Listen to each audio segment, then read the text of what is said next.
ਅਗਲੀ ਖਬਰ ਵੱਲ ਚਲੀਏ ਤੇ ਅੱਜ ਦੀ ਨਿਊਯਾਰਕ ਟਾਈਮਜ਼ ਰਿਪੋਰਟ ਕਰ ਰਹੀ ਆ ਵੀ ਪ੍ਰੈਜ਼ੀਡੈਂਟ ਟਰੰਪ ਹੋਣਾ ਦੀਆਂ ਡਿਪੋਰਟੇਸ਼ਨਸ ਅਮਰੀਕਨ ਜੌਬਸ ਨੂੰ ਜਿਹੜਾ ਇੱਕ ਤਰ੍ਹਾਂ ਦੇ ਨਾਲ ਅਫੈਕਟ ਕਰ ਰਹੀਆਂ ਹੈਗੀਆਂ। ਇਹ ਨਵੀਂ ਸਟੱਡੀ ਬਾਹਰ ਆਈ ਹੈਗੀ ਆ। ਕਹਿੰਦੇ ਪਈ ਅਮਰੀਕਨ ਬੋਰਨ ਲੋਕ ਜਿਹੜੇ ਆ ਉਹਨਾਂ ਦੀਆਂ ਜੌਬਸ ਵੀ ਇਸ ਕਰਕੇ ਜਾ ਰਹੀਆਂ ਕਿਉਂਕਿ ਟਰੰਪ ਉਹਨਾਂ ਨੇ ਬਹੁਤ ਸਾਰੇ ਲੋਕ ਡਿਪੋਰਟ ਕਰ ਦਿੱਤੇ ਆ। ਕੰਸਟਰਕਸ਼ਨ ਇੰਡਸਟਰੀ ਜਿਹੜੀ ਆ ਉਹ ਬਹੁਤ ਜ਼ਿਆਦਾ ਜਿਹੜੀ ਆ ਹਿੱਟ ਹੋਈ ਹੈਗੀ ਆ। National bureau of economic research ਇਹ ਨਾਨ ਪਾਰਟੀਸ਼ਨ ਰਿਸਰਚ ਆਰਗੇਨਾਈਜੇਸ਼ਨ ਆ। ਉਹਨਾਂ ਨੇ ਕਿਹਾ ਵੀ ਕੰਸਟਰਕਸ਼ਨ ਜਿਹੜੀ ਆ ਉਹ ਟੋਟਲੀ ਜਾਂ ਹੈਵਲੀ ਇਮੀਗ੍ਰੈਂਟ ਲੇਬਰ ਦੇ ਉੱਤੇ ਜਿਹੜੀ ਆ ਡਿਪੈਂਡ ਕਰਦੀ ਹੈਗੀ ਆ। ਸੋ ਉਹਦੇ ਨਾਲ ਕਹਿੰਦੇ ਪਈ ਬਹੁਤ ਸਾਰੇ ਲੋਕ ਜਿਹੜੇ ਸੀ ਇਮੀਗ੍ਰੈਂਟ ਜਾਂ ਆਪਾਂ ਇਲੀਗਲ ਕਹਿ ਲਓ ਜਾਂ ਜਿਨ੍ਹਾਂ ਕੋਲ ਪੇਪਰ ਨਹੀਂ ਸੀ ਵਾਪਸ ਚਲੇ ਗਏ ਜਾਂ ਡਿਪੋਰਟ ਕਰ ਦਿੱਤੇ ਗਏ ਜਿਹੜੇ ਅਨਡਾਕੂਮੈਂਟਡ ਵਰਕਰ ਸੀਗੇ। ਸੋ ਹੁਣ ਉਹਨਾਂ ਦੇ ਬੇਸ ਦੇ ਉੱਤੇ ਅਮਰੀਕਨ ਜਿਹੜੀਆਂ ਜੌਬਾਂ ਆ ਉਹ ਵੀ ਜਾ ਰਹੀਆਂ ਹੈਗੀਆਂ ਆ। ਲਗਭਗ ਕਹਿੰਦੇ ਵੀ 5% ਡ੍ਰੌਪ ਹੋਇਆ ਹੈਗਾ ਇੰਪਲੋਇਮੈਂਟ ਦਾ ਵਿੱਚ ਮੇਲ ਅਨਡਾਕੂਮੈਂਟਡ ਵਰਕਰਸ ਤੇ 1.3% drop for male American born workers without college degree. So 15% workforce undocumented ਲੋਕਾਂ ਦੀ ਆ ਕੰਸਟਰਕਸ਼ਨ ਦੇ ਵਿੱਚ। ਅਮਰੀਕਨ ਬੋਰਨ ਵਰਕਰਸ ਨੇ ਕਹਿੰਦੇ ਵੀ ਹੁਣ ਉਹਨਾਂ ਨੂੰ ਪ੍ਰਾਈਸ ਦੇਣੀ ਪੇ ਕਰਨੀ ਪੈ ਰਹੀ ਆ ਡਿਪੋਰਟੇਸ਼ਨ ਤੇ। ਇੰਪਲੋਇਮੈਂਟ ਜਿਹੜੀ ਆ ਡ੍ਰੌਪ ਹੋ ਗਈ 3% for male Americans born workers without a college degree ਤੇ 7.5% ਅਨਡਾਕੂਮੈਂਟਡ ਵਰਕਰਸ ਦੀ।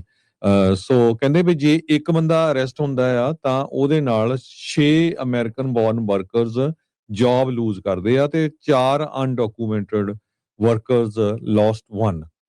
ਸੋ ਜਿਹੜੇ ਕੰਸਟਰਕਸ਼ਨ ਕੰਪਨੀਜ਼ ਆ ਉਹਨਾਂ ਦੇ ਉੱਤੇ ਇਹਦਾ ਬਹੁਤ ਅਸਰ ਪਿਆ। ਇਹ ਤੋਂ ਬਾਅਦ ਸੈਕੰਡ ਫਾਰਮਿੰਗ 'ਚ ਆ ਜਾਓ। ਫਾਰਮਿੰਗ ਦੇ ਵਿੱਚ ਟਰੰਪ ਉਹਨਾਂ ਦੇ ਸਪੋਰਟਰ ਜਿਹੜੀਆਂ ਉਹਨਾਂ ਸਟੇਟਾਂ 'ਚ ਆਇਓਵਾ ਆਈਡਾਹੋ ਵਗੈਰਾ 'ਚ ਡੇਅਰੀ ਫਾਰਮਰਸ ਲੈ ਲਓ ਜਾਂ ਜਿਹੜੇ ਮੀਟ ਪ੍ਰੋਸੈਸਿੰਗ ਪਲਾਂਟਸ ਆ ਉਹਨਾਂ ਦੇ ਉੱਤੇ ਬਹੁਤ ਵੱਡਾ ਅਸਰ ਪੈ ਰਿਹਾ। ਉਹ ਬਹੁਤ ਜ਼ਿਆਦਾ ਆਪਾਂ ਪਿਛਲੇ ਦਿਨਾਂ 'ਚ ਇੱਕ ਖਬਰ ਵੀ ਸਾਂਝੀ ਕੀਤੀ ਸੀ ਕਿਸ ਤਰ੍ਹਾਂ ਆਇਓਵਾ ਦੀ ਇੱਕ ਕਾਂਗਰਸ ਵੂਮਨ ਆ ਤੇ ਉਹਨਾਂ ਦੇ ਉੱਤੇ ਵੀ ਹੁਣ ਅਸਰ ਪੈ ਰਿਹਾ। ਲੋਕ ਉਹਨਾਂ ਦਾ ਵਿਰੋਧ ਕਰ ਰਹੇ ਆ ਤੇ ਤੁਸੀਂ ਤਾਂ ਸਾਡਾ ਜਿਹੜਾ ਰੋਜ਼ ਦਾ ਜਿਹੜਾ ਬਿਜ਼ਨਸ ਸੀ ਉਹੀ ਬੰਦ ਕਰਾ ਦਿੱਤਾ ਹੈਗਾ।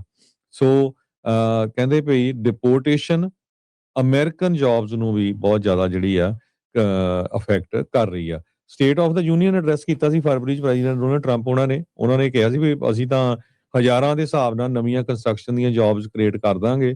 ਕਹਿੰਦੇ ਵੀ ਹੁਣ ਜ਼ਿਆਦਾ ਅਮਰੀਕਨ ਕੰਮ ਕਰਦੇ ਆ than any time in the history of our country. News release ਜਿਹੜੀ ਇਸ ਸਾਲ ਦੇ ਵਿੱਚ ਆਈ ਆ ਵਾਈਟ ਹਾਊਸ ਨੇ ਇਹ ਕਿਹਾ ਵੀ ਡਿਪੋਰਟੇਸ਼ਨ ਦੇ ਨਾਲ ਕੰਸਟਰਕਸ਼ਨ ਇੰਡਸਟਰੀ ਨੂੰ ਫਾਇਦਾ ਹੋਇਆ ਆ। ਪਰ ਅੱਜ ਦੀ ਜਿਹੜੀ ਨਿਊਯਾਰਕ ਟਾਈਮ ਦੀ ਰਿਪੋਰਟ ਜਿਹੜੀ ਆ ਉਹ ਆਪਾਂ ਤੁਹਾਡੇ ਨਾਲ ਸਾਂਝੀ ਕਰ ਦਿੱਤੀ ਹੈਗੀ ਆ। ਜਿਹੜੇ ਨਵੇਂ ਘਰਾਂ ਦੀ ਪਰਮਿਟ ਕੰਸਟਰਕਸ਼ਨ ਆਲਰੇਡੀ ਡਾਊਨ ਆ 7.4% ਪਿਛਲੇ ਸਾਲ ਨਾਲੋਂ। ਜੇ ਮਾਰਚ 2026 ਤੇ ਉਹ ਤੋਂ ਬਾਅਦ ਜੇ ਮਾਰਚ 2025 ਦੇਖੀਏ ਆਲਰੇਡੀ 7.4% ਡਾਊਨ ਹੈਗੀ ਆ। ਸੋ ਕੰਸਟਰਕਸ਼ਨ ਇੰਡਸਟਰੀ ਤੋਂ ਕੋ ਤਾਂ ਪਹਿਲੇ ਹੀ ਕਹਿੰਦੇ ਲੇਬਰ ਸ਼ਾਰਟੇਜ ਸੀ, ਪਹਿਲੇ ਨਹੀਂ ਉਹਨਾਂ ਨੂੰ ਜਿਹੜੇ ਵਰਕਰ ਮਿਲ ਰਹੇ ਸੀ।